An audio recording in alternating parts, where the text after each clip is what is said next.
Quito, Ecuador, enero 2021. Qué gusto saludarles. Hace tiempos que no hacía un video. Andrés Velasco es mi nombre. Para quienes no me conocen, pues lo importante no es el mensajero, sino el mensaje. Y este video lo hago con con un objetivo muy específico. Estamos empezando este año con temas muy importantes para nuestro país y a nivel global. Uno de ellos, pues como ustedes saben, es la posesión del presidente Biden, ¿no? El cierre y el término del ciclo de Trump. Muy interesante todas las implicaciones que eso tiene a nivel global, a nivel regional y a nivel también de nuestro país, que precisamente estamos atravesando también un proceso electoral. Estamos a puertas de ir a las urnas el 7 de febrero para elegir a presidente, vicepresidente y asambleístas. Yo sé que la gran mayoría de gente, y no los culpo, están totalmente decepcionados de la política. Tantos actos de corrupción, este gobierno al menos se ve y se ha visto a la luz de los hechos, ¿no? Como dice el dicho, a los hechos nos remitimos. Ha habido tanta obscenidad, tanta corrupción, tanta depravación, tanta perversión en la forma y en el fondo de cómo ha gobernado este presidente. Nos deja con muchos problemas por resolver y hay que tener el enfoque de solución a esos problemas. No concentrarnos en los problemas, concentrarnos en entenderlos para buscar solución.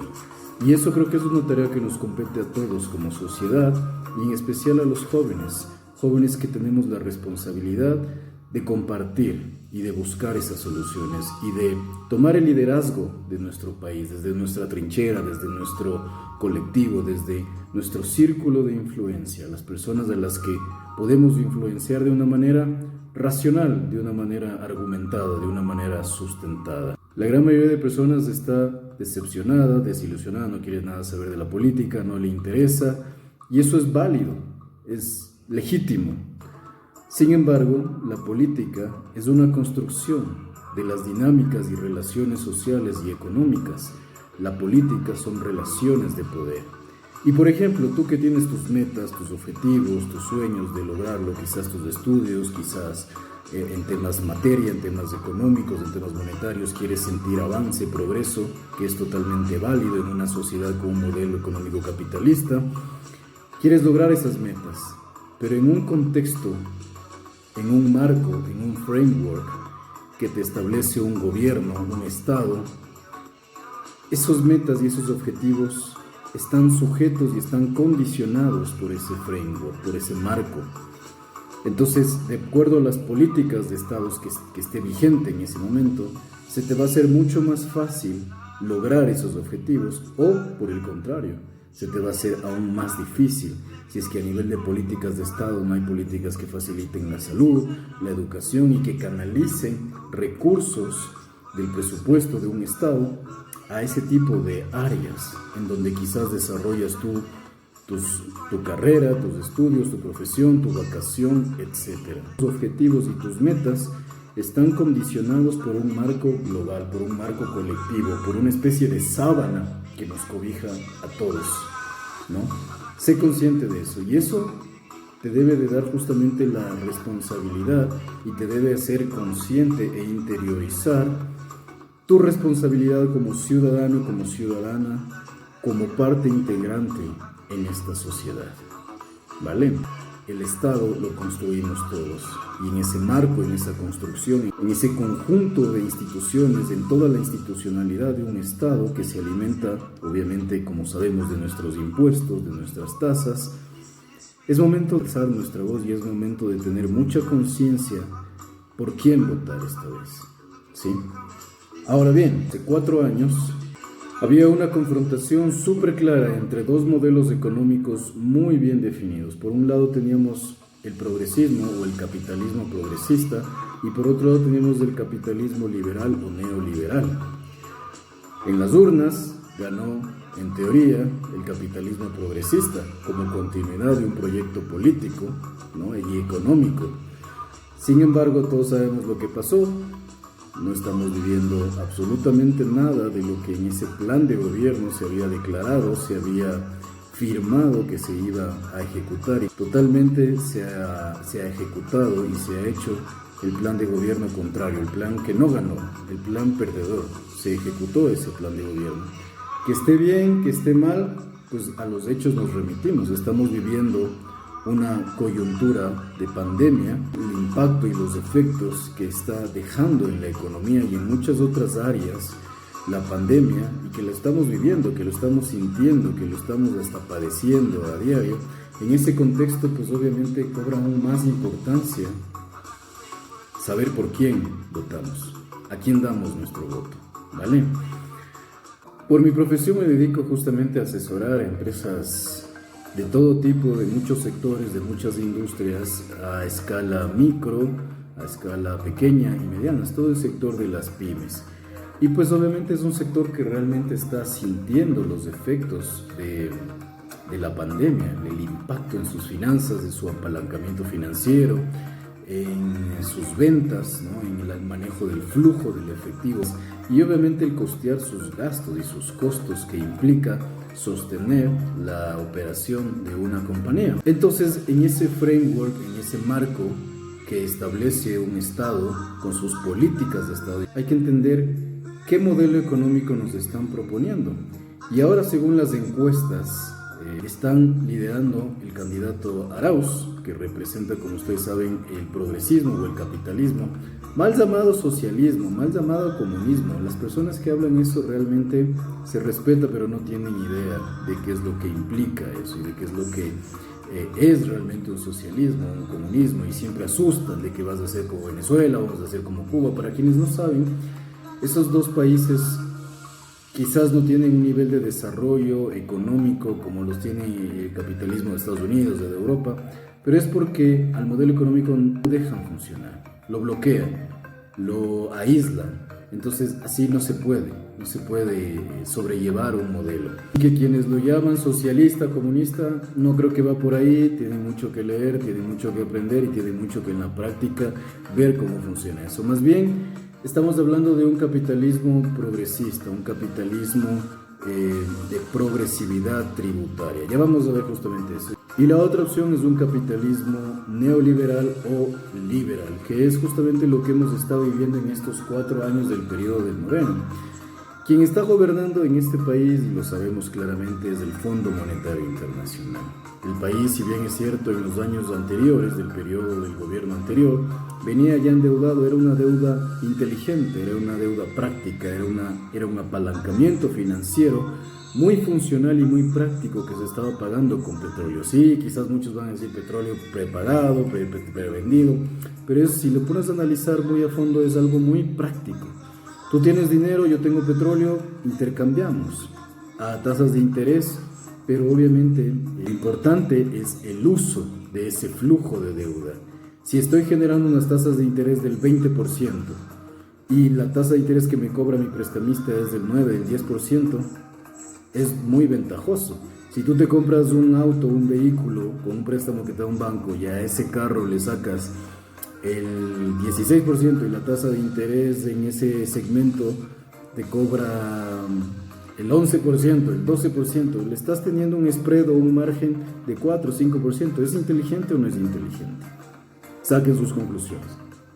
Lo importante acá es que en este periodo de Moreno y la propuesta de Lazo, al parecer, están alineadas. Quien está en el centro de esas propuestas es el Fondo Monetario Internacional. Y es quien a lo largo de estos 4 años nos ha impuesto muchas condicionalidades, nos ha impuesto muchas políticas económicas que el gobierno lo ha implementado muy obedientemente, como por ejemplo la reducción o la eliminación de los subsidios. Las gasolinas, como ustedes saben, ahorita ya tienen una forma de cálculo o han modificado la forma de cálculo de combustibles. Ahora se basan en un modelo de bandas, que es algo interesante y muy técnico. Sin embargo, están sujetos a los precios internacionales del petróleo. Y eso, cuando el precio del petróleo se dispara, ¿qué creen que pasan con los combustibles? También se disparan y el Estado no va a subvencionar eso. Así que eso es muy, muy peligroso también para una economía de unos bolsillos pequeños y micro. Otra de las medidas que se ha implementado y que afecta a los sectores micro y pymes está basado en lo que se aprobó en esta última ley del COVID-19. En esta última ley se puso un impuesto del 2% sobre las ventas, ni siquiera sobre la utilidad, sino sobre lo que venden los micro y las pymes, empresas, a todos los contribuyentes que han sido clasificados dentro del régimen de microempresas. Algo totalmente desfavorable en una coyuntura de pandemia. ¿Cómo gravas de impuestos a un sector tan golpeado, tan fuertemente impactado? ¿Qué no les gravas a los grandes? Y ahí justamente viene la comparación. Este es un modelo de capitalismo progresista. Es un modelo en donde, como todos sabemos, la gran mayoría de personas estamos acá, en los quintiles 1, 2, 3, hasta el 3, ¿ya? Y aquí es donde se genera gran parte del empleo. Las micro, las pequeñas y las medianas empresas son las mayores generadoras de empleo. Cuando ciertos analistas dicen de que la gran cantidad de empleo se genera acá arriba por las grandes empresas o corporaciones, eso es una mentira, es una falacia. La gran mayoría de trabajo, de fuentes de empleo se genera acá, en los quintiles de acá abajo. Entonces, un capitalismo progresista implica progresividad o escalabilidad. A nosotros los emprendedores o los empresarios nos encanta escuchar esa palabra de ir escalando un negocio. A medida que vas creciendo, que vas evolucionando, que tu flujo de ventas te va permitiendo invertir, te permite invertir en más activos, por lo tanto puedes endeudarte un poco más, por lo tanto vendes más, tienes más inventario, puedes proporcionar mayores servicios y demás, etcétera, etcétera. Entonces, el capitalismo progresista, la lógica fundamental es que mientras menos ganas, menos impuesto pagas, ¿no? A menor ganancia, menor impuesto. Sin embargo, mientras más vas escalando o vas progresando en tu crecimiento económico, monetario, financiero, pues obviamente tienes que ir aportando más, tienes que ir pagando más, y es lógico, ¿no? Es lógico. Si tú tienes mayor posibilidad, tienes que pagar más, tienes que aportar más. Eso se da hasta en las familias, eso se da hasta en estructuras económicas tan sencillas, pequeñas y simples, y mucho más a nivel de una economía de un país. A mayor ganancia, mayor impuesto te corresponde. Siempre, eso sí, respetando la propiedad privada. No se trata de expropiar o de quitar la propiedad privada a las compañías, porque totalmente las compañías son muy necesarias para el crecimiento y desarrollo de un país, mucho más de una economía global interconectada y totalmente monetizada, totalmente financierista. Las empresas, los emprendedores a todo nivel, a toda escala son totalmente importantes, por lo tanto se debe respetar la libre empresa y la propiedad privada. Eso sí, eso es un principio básico del capitalismo, mucho más aún del progresismo, del progresista. La contraparte es el capitalismo liberal o neoliberal. Aquí se invierte el tema. Y la lógica aquí es que mientras más ganancia, menos pagues. Que te liberes, que te quiten la carga tributaria, que te quiten la carga impositiva y que tus ganancias sean líquidas. Pero se cargan los impuestos por acá abajo. Eso se conoce como cargar el costo de la economía. ¿A quién va el costo de la economía? A los sectores pequeños, a las grandes mayorías, acá arriba, perdón, a las grandes mayorías. Y eso lo hicieron, por ejemplo, en este gobierno, cuando establecen un 2% de utilidad sobre las ventas a las compañías categorizadas como microempresas. Totalmente un golpe. En cambio acá se han perdonado millones de dólares a grandes corporaciones, a grandes empresas, a los bancos, a monopolios, a oligopolios, que ellos no necesitan una condonación de deudas o de impuestos. ¿Por qué? Porque la producción de ellos, ¿dónde se comercializa? ¿Quién los consume? Los consumen los de acá, las grandes mayorías. Entonces, ¿por qué condonarles? ¿Por qué perdonarles impuestos? Si su negocio es totalmente sostenible y rentable y tienen un consumo recurrente, ¿por qué perdonar impuestos? A las grandes, a los monopolios, a los oligopolios, a las grandes corporaciones nacionales y transnacionales. No tiene sentido en lo absoluto. Pero sí tiene sentido apoyar a todos estos microemprendedores, microempresarios que por lo menos ahora en coyuntura post-pandemia han surgido.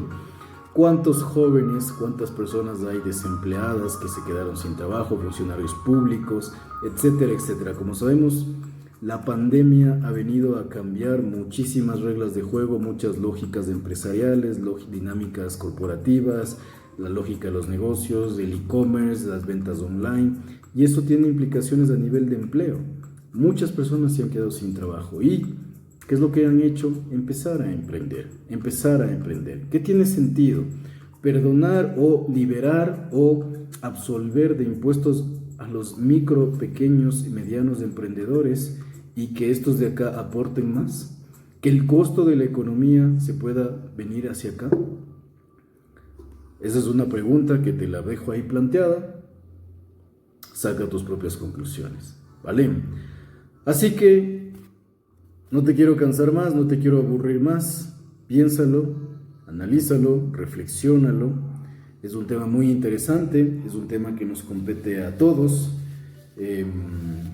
Realmente en una economía la tributación o los impuestos lo definen todo, porque son justamente la instrumentación de esas dinámicas sociales y económicas y de esas relaciones de poder. Así que en todas las propuestas que te estén haciendo los candidatos, que algunas son bastante ridículas, que te pido sí las disciernas con tu entendimiento y tu racionalidad. 3 propuestas puntuales que uno de ellos habla y que lo vas a identificar inmediatamente. ¿De qué sirve poner a una virgen del panecillo a girar sobre su propio eje y que mire al sur cuando a esa gente del sur de Quito le vas a subir el IVA y los $120 como sueldo básico, $120 se va a ir pagando IVAs? Por cierto, el IVA es un impuesto indirecto. ¿A quién afecta más? Cruza transversalmente todas las estructuras económicas, todas, ¿no? Al ser un impuesto indirecto. Pero ¿a quién afecta más? ¿A quien gana $120 o a quien gana el básico o a quienes ganan muchísimo más que el básico? Y no solo hablamos de personas, de sueldos, sino hablamos también de empresas, hablamos de negocios, hablamos de emprendimientos, micro, pequeños, medianos y emprendimientos grandes, corporaciones, monopolios, oligopolios. ¿A quién afecta más una subida del IVA? Que por cierto es uno de los requisitos del FMI, es una de las exigencias y condicionalidades para soltar nuevos préstamos, ¿vale? Y otra de las propuestas que habla este candidato es eliminar el ISD. Nuevamente volvemos acá. ¿Acaso todos los quintiles micro, pequeños y medianos sacan a diario, semanal, mensual, trimestral, semestral o anual dinero al exterior? ¿Acaso tienen grandes capitales? ¿Acaso tienen grandes montos de dinero en paraísos fiscales, en cuentas bancarias del exterior? ¿Lo tienen? ¿Lo tienes tú? Y en cambio segmentos como los de acá, bancos, grandes corporaciones, monopolios, oligopolios, grupos económicos sí que lo tienen. ¿Quiénes van a verse beneficiados de la eliminación del 5% al sacar el dinero al exterior? ¿Las grandes mayorías, los segmentos pymes o los segmentos grandes, gigantes? Y por último, la dolarización se sostiene con dólares en la economía circulando, el famoso circulante, economía circular, economía que da la vuelta dentro de una misma economía. Un dólar pasa a otras manos y ese dólar de esas manos pasa a otras manos y así vuelve. Es el famoso circulante. ¿De qué sirve que ahorita cerca de 8.000 millones de euros que están en la reserva de libre disponibilidad, en la reserva internacional, estén en Suiza, apalancando y financiando la economía de suizos, de empresas suizas? ¿De qué sirve? Los bancos de allá de Suiza, ¿qué creen que están haciendo con ese dinero? ¿Lo tienen ahí guardadito? Obvio que no, dan crédito a sus empresas, a sus emprendedores, etc. ¿Por qué ese dinero no viene acá, a apalancar acá el crecimiento de los negocios micro, medianos, pequeños? Porque la economía se genera ahí. Y de eso se trata, de fortalecer estos segmentos para que se industrialicen, para que se profesionalicen, se tecnifiquen y toda esa producción exporte, sea exportable y así vengan más dólares a la economía. La dolarización no se sostiene con más deuda, endeudando, que es lo que han hecho en este país. en estos últimos 4 años un endeudamiento totalmente salvaje, obsceno, agresivo, irracional e inútil, porque ¿en qué lo están usando? ¿En qué lo han usado? ¿En qué se ha usado toda esa plata del FMI hasta ahora? Realmente yo no lo sé. Si alguien lo sabe, por favor dígamelo. Instrúyame, ilústreme, ¿vale? La dolarización se sostiene con dólares en la economía, con la producción, con la competitividad de los sectores micro, pequeños y medianos. La dolarización no se sostiene favoreciendo a estos segmentos de acá que son importantes también, pero la gran mayoría de producción y de empleo se genera en los quintiles medios hacia abajo. Así que en todas las propuestas que los candidatos estén haciendo realmente pueden ser palabras banales, pueden ser solamente verborrea, palabrería y el baratillo y la oferta para conseguir tu voto. Pero finalmente quien está gobernando ahorita el país es el Fondo Monetario Internacional. Y eso es algo grave, y eso es algo que la ciudadanía tenemos que empoderarnos y decir basta. Cualquier gobierno que entre de cualquier tendencia, lo que tiene que hacer primero es sentarse a renegociar esa deuda.